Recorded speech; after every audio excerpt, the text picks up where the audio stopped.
Now, incredibly, Roger, this year is the 20th anniversary of Minority Report, a movie about predicting the future, about predicting whether individuals are going to be behaving a particular way, and a movie about the future of marketing. Let's watch the trailer again.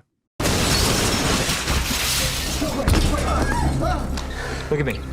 Positive for Howard Marks. I'm placing you under arrest for the future murder of Sarah Marks and Donald Dubin that was take place today, April 22nd, at 0800 hours and 4 minutes. No.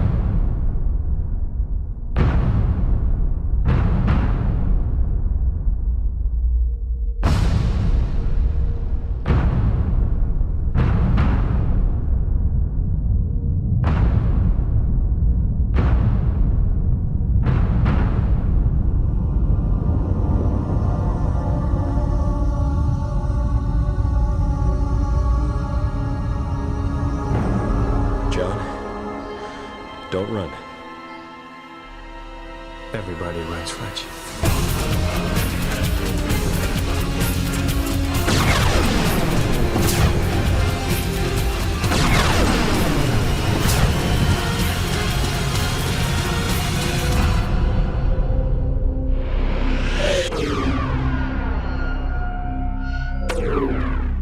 Wow. So you said during the introduction that you watched Minority Report recently. I watched it about 2 months ago, I think.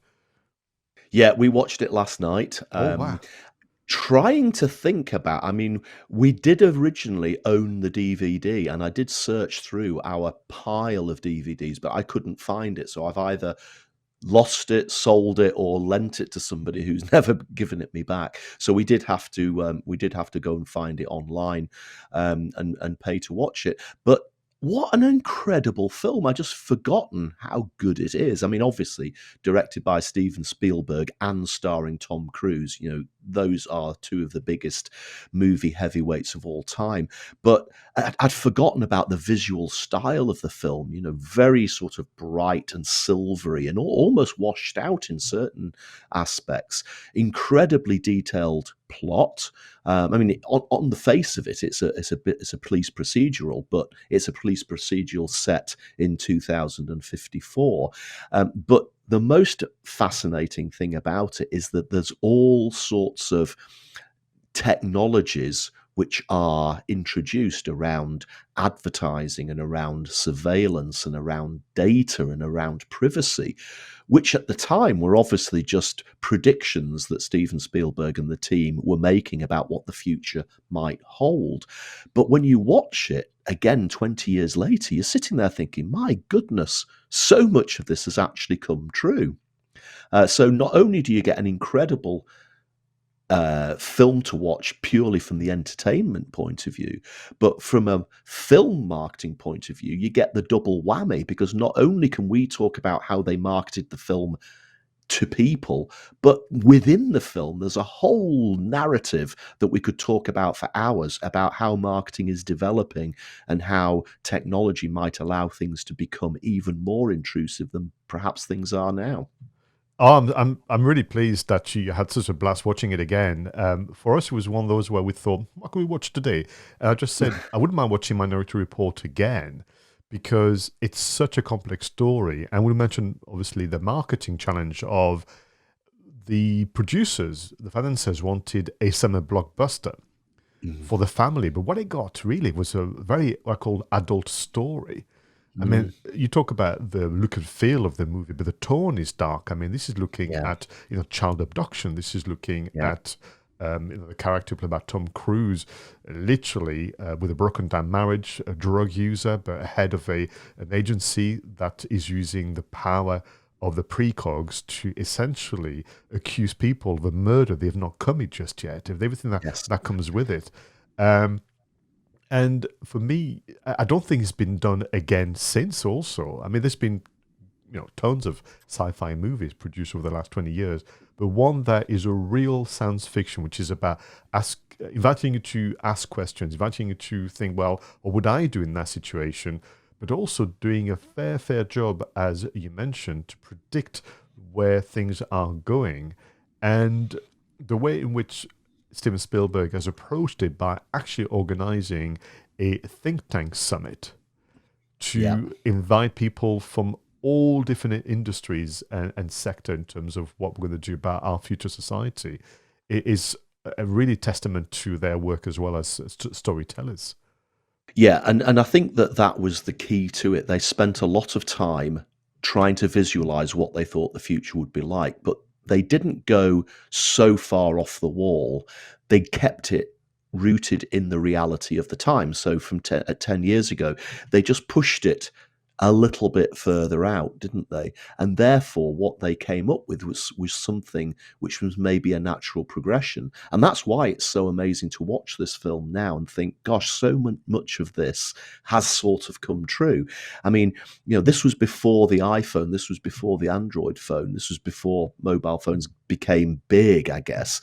But, a lot of the technology that they were predicting looks like the phone technology that we have now, and I think that is remarkable, and that's why they were so clever in those think tanks. They didn't reimagine the world where we grow everything, or it was so super sci-fi. It was grounded in reality, and that's why it works. Yeah, it wasn't space opera a la Star Trek Yeah. or Star Wars. Yeah. But Yeah. when you look at Minority Report, you have the driverless cars. We are making good inroads in that. You have a multitude of ways in which you could be targeted as a consumer. I mean, the scene that always makes me laugh, as one of my guilty pleasure, is when the character played by Tom Cruise, the head of the pre-crime unit, is at home eating some cornflakes, and then the box has an advert playing. It's so irritating that he throws the box across the room.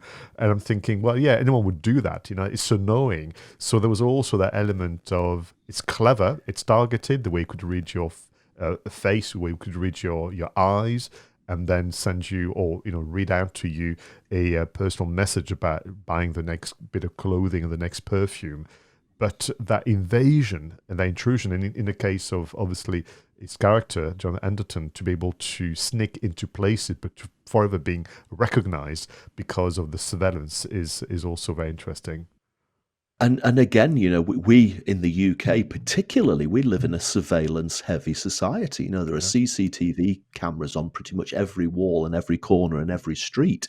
So we're not far off the reality of some of these predictions. And that scene of him walking down the street and being targeted by ads, we're not far off that again ourselves today. If you think about it, when we're online, the equivalent of his eyes being scanned by all of these sensors in order to target him with specific ads in the movie is our equivalent, I guess, of the cookie.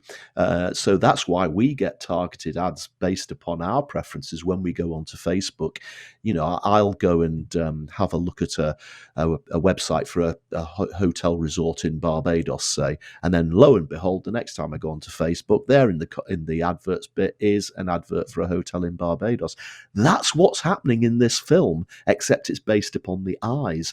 The only difference between the prediction that this film made and where we are today is that we still need to go online to be targeted in the same way as Tom Cruise was in that film, whereas he actually physically walked down the street and was still targeted. So we're still a little bit away from that total intrusion, but you know what, Pascal? We will get there, and the metaverse will be part of this whole thing.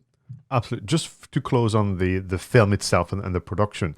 So, I mean, people have praised the performance of Tom Cruise, Colin Farrell, and so on, but can we also just spend a moment on the character of Agatha, the main precog, played by Samantha Morton? What a performance.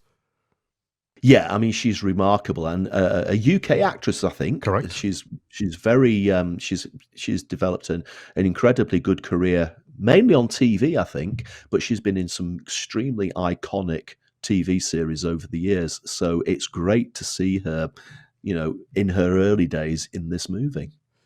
You were talking about the look and feel of the film. What is fascinating is that if you can, all of you, if you don't have it, do buy the Blu-ray, because if you are interested in film production and creation, the extras are just brilliant. It goes on and on and on to the details. So what they did, Steven Spielberg was working with, let's say, an old school cinematographer, and they bypassed a bleaching process to clean up the film.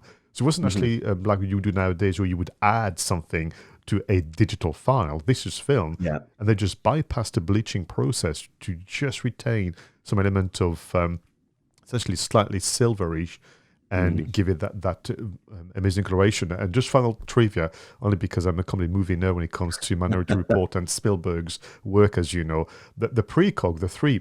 And I thought was interesting about the Minority Report is that juxtaposition between the tech and the precog, almost fragile kind of, let's call them creatures, but people, and being looked after very, very carefully. But the name they came up with, a precog, were all inspired by mystery writers, because this is a detective story, this is mystery, this is a murder mystery with some subsets in terms of the personal anguish of the main character. But Agatha was obviously Agatha Christie. We had also an Arthur for Arthur Conan Doyle, and a writer that I'm not aware of, a dash for Dashiell Hammett, all kind of writers around murder mystery.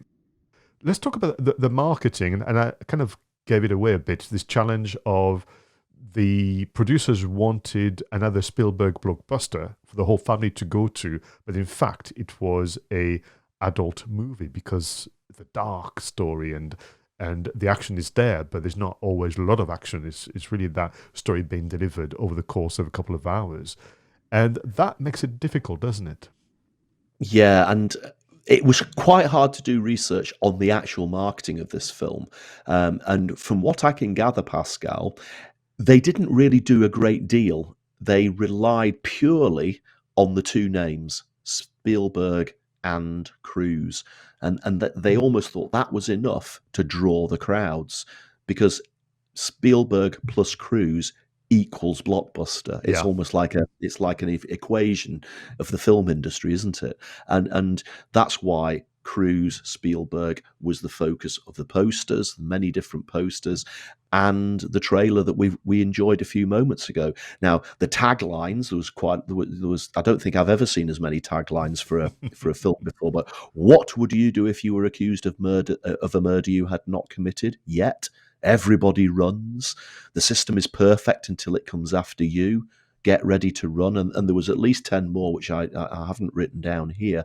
And I think that was enough to make the film attractive to the audience. And maybe the family did think that they were going to see a summer blockbuster, and maybe some of them might have been a bit freaked out by what they actually saw and how dark it actually turned out to be. But it's still a very entertaining film at the heart of it. It is, and so we start with the media coverage.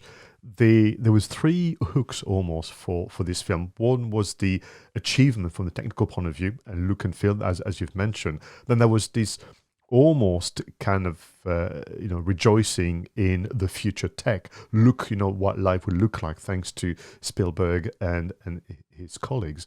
And then the third hook, which I thought was really interesting, was whether or not this is going too far.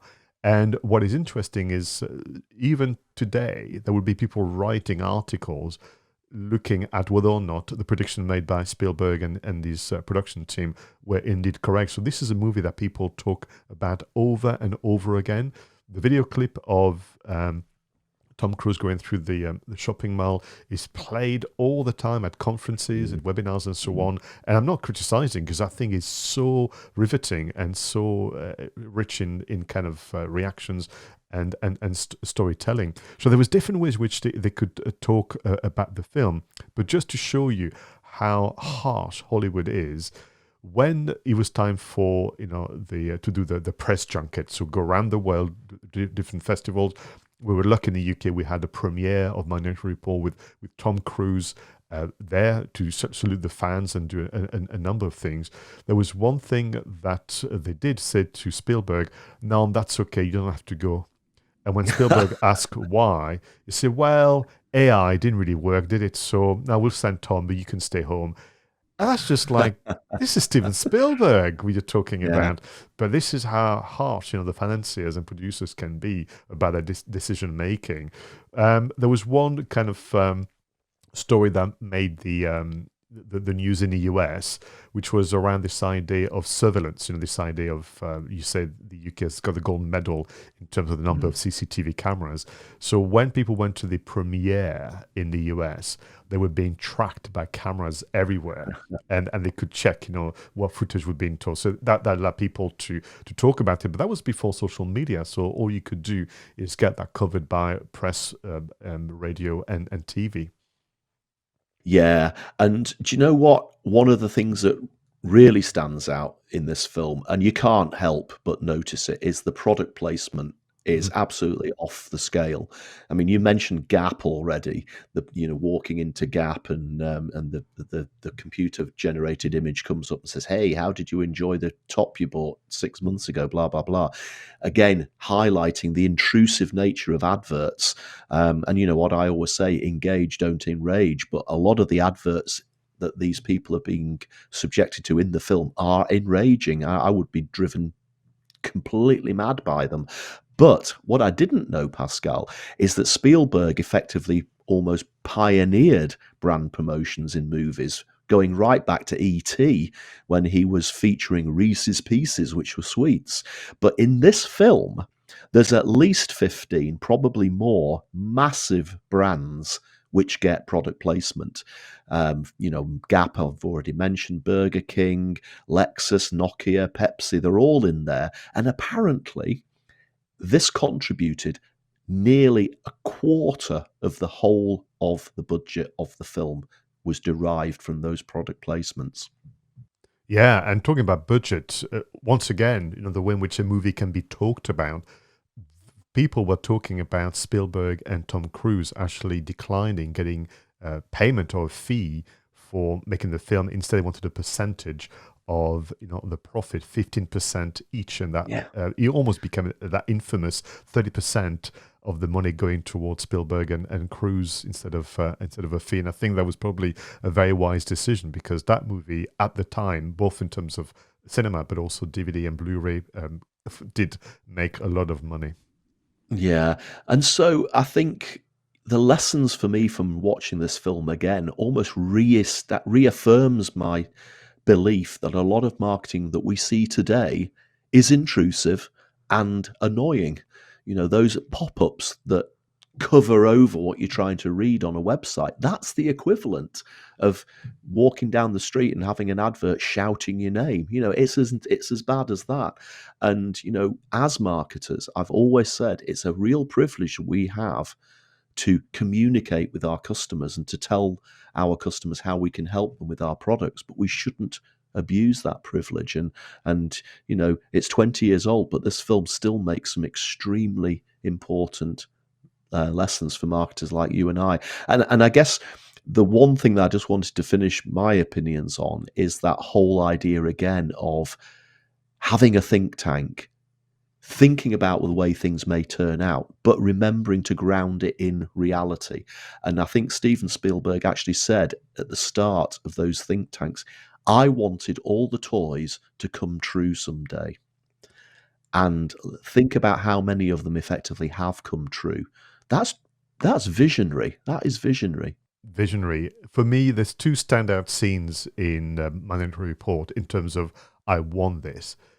The bit where he's accessing data using augmented reality. So he's wearing those gloves and he's just having this great physical expression. I love the scene. I think he must have studied or been trained. It's almost like yoga-like or Tai Chi-like, where he's moving his hands, moving his arms, and accessing information to predict a crime, and then to get him and his colleagues as part of the pre-crime unit to go out. So that's, for me, I just love watching it. The other one, which is more watching it whilst hiding my face behind my fingers, is when he goes through the operation to change his eyes so that he can go through, infiltrate the particular building without being recognized.